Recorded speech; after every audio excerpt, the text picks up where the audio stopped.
When I went on my trip to my friend Julie's family cottage, I expected to spend most of the week doing my typical lazy summertime activities. Sleeping in, reading, tanning, drinking. But on the last day of the trip, she threw me a major curveball because she suggested that we go biking. Now, I am not what you would call an athletic person by any stretch of the imagination. And it had also been a good 15 years since I'd last pedaled my pink Huffy around the neighborhood. But I could handle a bike ride. I mean, to me, biking was always sort of the great athletic equalizer. And as someone who didn't really have any athletic ability, I appreciated that. I liked how really little kids could ride and really old people could ride, and everyone sort of enjoyed it. And even though, it was difficult, it was hard to learn at first, once you learned, your body never forgot how to do it. Well, this is a vicious lie. My body forgot. And I spent that entire ride with Julie about a mile behind her, hanging on for dear life, scared out of my mind. And it did not really instill a deep desire to have that wonderful experience again. So when we got back to DC, she went on to buy a legit road bike and she started competing in all these triathlons. And I went back to my indoorsy, sort of sedentary way of life. And I thought that I'd stay there for the foreseeable future. But then I met Todd. And in addition to being really cute and funny and down to earth, he was also really into biking. He owned something like 8 bikes, and in addition to fixing them and building them, he also rode them. Rode them long distances, like 100-mile distances, which he seemed to think wasn't that big of a deal. So I was impressed, but really intimidated, because even though it was only one day in, I knew I really liked this guy. But I had to question, could he ever really like a girl who basically still needed her training wheels? I called my mom to have her assure me my fears were unfounded, and she just sighed. Oh, Allie. Oh, I don't know. Maybe you should introduce him to Julie. They'd have a lot in common. And part of me thought she might be right, but the larger part just instinctively said, but I don't want to introduce him to Julie. I really like him. And so I decided, instead of worrying so much about whether things would work out, I was just going to have to give it some time and see what happened.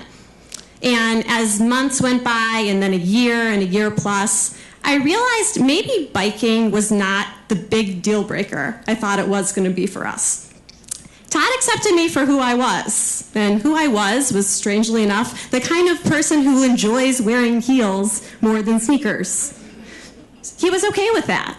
And we were having so much fun together and really enjoying each other's company. So it didn't really matter we didn't have all the same hobbies, right? I mean, I wasn't like peer pressuring him to join my book club. So why should I feel guilty about not riding with him? Except I did. Every time we passed, one of those blissfully happy, sporty-looking couples, pedaling side by side on a lovely spring day, I felt a little bit lamer. And then one night, Todd called with a surprise.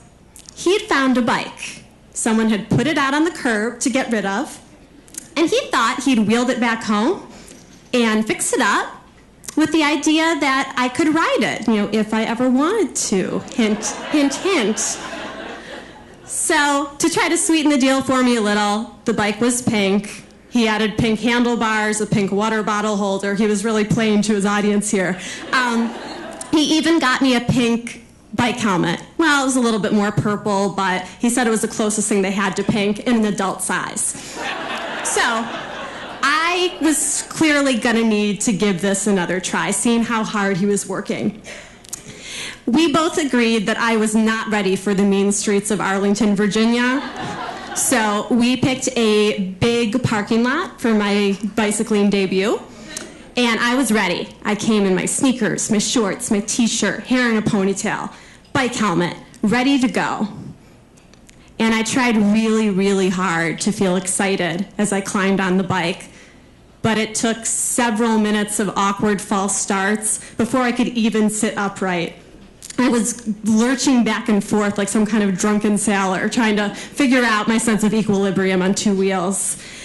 And even though my heart was racing, I looked over at Todd, and he was beaming. He was taking pictures. He was yelling things out like, "Look at you! You're doing it!" And his enthusiasm was kind of contagious, so after a few minutes, maybe 10, 15 minutes, 20, 30, I was able to take a couple laps around the parking lot without getting nervous and putting one of my feet down to stop. I was even getting so confident that I was able really quickly to take one of my hands off the handlebars and give him a wave for the camera as I rode by, kind of smooth. And things were going so well that he decided, in addition to just yelling out praise, he would yell out some suggestions about my biking technique. So he yelled out, "Look in the direction you want to go. The bike will follow." And so I looked in a direction I hadn't looked before, and I noticed that the parking lot was actually not 100% empty. I saw a shiny white Lexus far off in the distance, and I thought, God, how bad would it be if I somehow hit that car? Well, I guess I misinterpreted Todd's advice, because instead of looking in the direction I wanted to go and having the bike follow, I looked in the last place I wanted to end up. And the next thing I knew, I was careening hard into the side of that Lexus, toppling over the handlebars, and falling with a hard thunk onto the pavement. Todd, mercifully, did not get this on camera. He did get over to me faster than I thought humanly possible, and he was very sweet about helping me with my bloody knee and my complete sense of athletic humiliation. I know that there is a God for two reasons. For one, the Lexus was completely unscathed.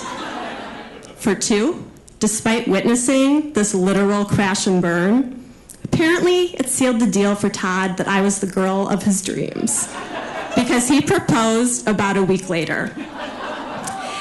At our wedding, I surprised him with a custom-designed cake topper, groom riding a bicycle with the bride propped up on the handlebars, which I thought was probably the safest way for us to travel together in the future. I've endured a couple of white-knuckled rides with Todd since then, and someday I sincerely hope to be able to ride a bicycle like 90% of the human population. But until then, I'm happy to report we have found a way to enjoy this hobby together. We like pedaling side by side on our trainers in the basement while we watch House of Cards. Thank you.